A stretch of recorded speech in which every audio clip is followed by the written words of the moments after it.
ये है दिल्ली दर्पण।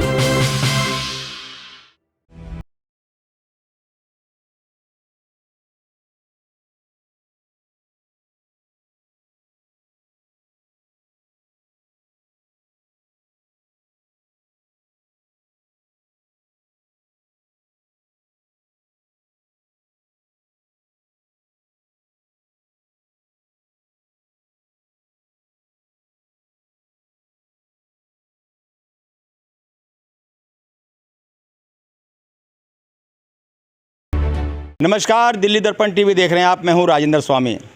दिल्ली नगर निगम के चुनाव को 1 साल हो चुका है, लगभग होने वाला है, और अभी तक स्थायी समिति का गठन नहीं हुआ, न ही जोन कमेटियों का गठन हुआ है। और ऐसे में जो कहा जा रहा है कि इस सब का असर विकास कार्यों पे पड़ रहा है, जो ज़्यादा बजट के काम हैं वो नहीं हो पा रहे हैं। लेकिन उसके बावजूद भी निगम पार्षद जो कुछ कर पा रहे हैं अपने अपने इलाकों में, छोटे मोटे उद्घाटन वो कर पा रहे हैं। इस वक्त मैं खड़ा हूँ केशवपुरम इलाके में। नगर निगम के वरिष्ठ नेता हैं योगेश वर्मा, यहाँ से निगम पार्षद हैं। उन्होंने आज यहाँ पर एक सड़क का उद्घाटन किया है। योगेश जी, 1 साल होने वाला पर आप कितना कुछ कर पा रहे हैं अपने इलाके में? जो मौजूदा माहौल है, देखिए कि अभी जोन कमेटी का भी चुनाव नहीं हुआ है, कमेटियाँ नहीं बन पा रही हैं, स्थायी समिति नहीं बन पा रही है, आम आदमी पार्टी के मेयर है, और आप भी विपक्ष की भूमिका कोई खास अभी, क्योंकि स्थायी समिति नहीं बन पाई है तो जाहिर है कुछ ना कुछ दिक्कतें तो आ रही हों। क्या दिक्कतें? देखिए, दिक्कतें तो आ रही हैं। आप देख रहे हैं कि कोई भी संस्था होती है, जब तक वो ढंग से काम ना कर पाए तो उसके पीछे आप देखते हैं कि जिस प्रकार से स्थायी समिति है, आज जितने भी हमारे फाइनेंशियल काम होते हैं वो स्थायी समिति के माध्यम से होते हैं। परंतु जो आम आदमी पार्टी की जो नई सरकार आई है निगम के अंदर, आज उन्होंने स्थायी समिति का गठन नहीं किया। क्षेत्रीय मुद्दों को जब हम अपने जोनल कमेटी में उठाते थे, आज जोनल कमेटी का गठन नहीं हो पाया। इसी प्रकार से जो हमारी स्टैट्यूटरी और एडहॉक कमेटीज़ थी उनका भी गठन नहीं हो पाया। लेकिन हम लोग प्रयासरत हैं कि अपने क्षेत्र की जनता को अच्छे से विकास कार्यों के जो लाभ हैं वो मिल सकें और उसके साथ साथ क्षेत्र में विकास भी कर सकें। तो हम लोग अपना प्रयास करते रहते हैं। तो मैंने पिछले लगा हुआ था बहुत समय से कि मेरे A2 ब्लॉक की सड़कें थी वो नहीं बन पाई थी, तो मैंने प्रयास किया और आज मैं पूरे A2 ब्लॉक की सड़कों का आज हमने उद्घाटन किया है। तो मेरी क्षेत्र की जनता है जो हमेशा मुझे जागरूक भी रखती है, और मेरा भी हमेशा से विश्वास है कि अगर आप सच्चे मन से कोई काम करो तो वो काम पूर्ण भी होता है। और आप देख रहे हैं कि कभी A2 ब्लॉक के अंदर यहाँ पर MLA फंड से कई बार कहा गया कि यहाँ पर मुख्यमंत्री सड़क योजना के अंदर इन सड़कों को बनाया जाए। पिछले 6 वर्षों से लगातार मैं प्रयासरत था, परंतु MLA फंड से मुझे कोई पैसा नहीं मिला। और हमारा जो 376 करोड़ रुपया उत्तरी दिल्ली नगर निगम का जो सड़कों का होता था वो भी मुख्यमंत्री सड़क योजना में डाल दिया गया, परंतु फिर भी सड़कें नहीं बन पा रही थी। तो हमने अब प्रयास किया। तो मैं अपने प्रयास के माध्यम से आज आप देख रहे हैं कि एक बहुत बड़ी पुरानी समस्या थी यहाँ पर पानी की, जो पानी रुक जाता था। तो पहले मैंने आज से 2 वर्ष पूर्व यहाँ पर जब सब नालों का निर्माण करवाया तो आज पूरे A2 ब्लॉक के अंदर पानी की समस्या का भी जो है निदान हो गया है। और अब मैंने सड़कों के निर्माण का भी काम कर दिया, और उसके साथ साथ हम कुछ जो पार्क हैं, एक पार्क हर ब्लॉक के अंदर हम बहुत ही सुंदर बनाने वाले हैं। और इसमें एक हमने प्रयास किया, यहाँ के सेंट्रल मार्केट के सेंट्रल जो पार्क है उसको हमने चुना है, और आने वाले दिनों के अंदर एक हम तिरंगा झंडा भी एक ऊंचा 40 फुट ऊंचा लहराएंगे यहाँ पर। और साथ में जो अन्य कार्य हैं विकास के वो भी यहाँ पर जल्द से जल्द करने वाले हैं। फंड की आड़े नहीं आ रही, कोई दिक्कत नहीं आ रही फंड की? कैसे आप मैनेज कर रहे हैं? देखिए, बहुत से रीज़न होते हैं जिसमें आप अगर कोशिश करें, प्रयास करें हैं तो काम हो जाते हैं। तो मैंने अपने प्रयासों से ये सारा काम किया है, और मैं फ़ंड भी लेकर आया हूँ सड़कों के निर्माण के लिए। पिछले कई समय से मैं लगा हुआ था, और ये मेरा प्रयास इस बार सफल रहा है। तो इसी तरह से और भी बहुत से आने वाले दिनों के अंदर हम दिखाएंगे कि बहुत से हम काम करने वाले हैं।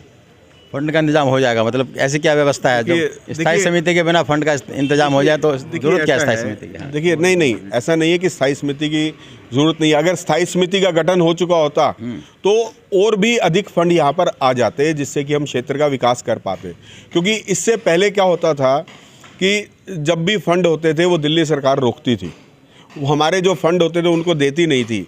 आज क्योंकि उनकी अपनी सरकार आ गई है तो आज उनकी मंशा का भी पता चल रहा है कि पिछले 8 वर्षों से लगातार वो दिल्ली की जनता को प्रताड़ित कर रहे थे अपनी गलत नीतियों के कारण, अपनी गलत इच्छा के कारण कि वो दिल्ली के अंदर बीजेपी की सरकार फेल हो, वो फंड नहीं देते थे।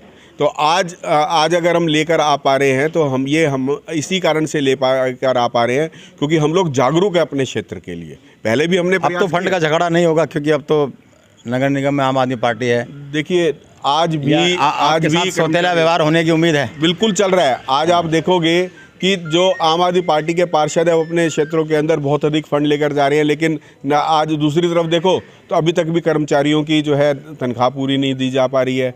अभी भी कूड़े के ढेर लगातार बढ़ते जा रहे हैं, कूड़े के ढेर को हटाया नहीं जा रहा। इसी प्रकार से आप देखोगे कि किस प्रकार से पर्यावरण के रूप में जो फेल हुई है दिल्ली सरकार और उसी साथ निगम के भी जो अधिकारी हैं इसके ऊपर बिल्कुल भी प्रयास नहीं कर रहे। आज पूरी दिल्ली प्रदूषण के कारण त्राही त्राही कर रही है।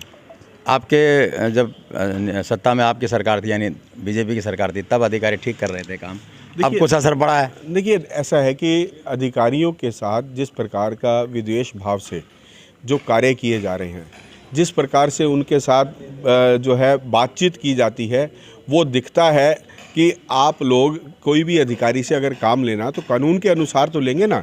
ये लोग वो व्यक्ति हैं जो सीधा सीधा कहते हैं कि हमारे 437 आदमियों को आप इसके अंदर एडवाइज़र बना दीजिए। वो अपने ही परिवार के विधायक की पत्नी है, विधायक का भाई है या कोई बड़ा नेता है उसका भाई है, वो वहाँ पे तनख्वाह ले रहा है। तो ये सब काम अगर गलत काम आप अधिकारियों से कराओगे तो अधिकारी गलत काम कभी नहीं करेंगे, कानून के अनुसार काम करोगे। आपको देखने को मिला कि कल अभी जो हमारा जो आम आदमी पार्टी का जो मोहल्ला क्लिनिक है उसके अंदर घोटाला उजागर हो गया है। उसमें देखने को मिल रहा है कि इन्होंने अपनी प्राइवेट लैब एजेंसीज़ को जो है सभी के सभी इन्वेस्टिगेशन के लिए रेफ़र कर दिया। चलिए अब इस पे आते हैं, कितनी उम्मीद है कि नगर निगम में जो कमेटियां बन जाएं, स्थायी समिति का गठन हो जाए? डिले कहाँ है और वो कैसे दूर हो सकता है? डिले केवल मेयर और अरविंद केजरीवाल जी के मन के अंदर है।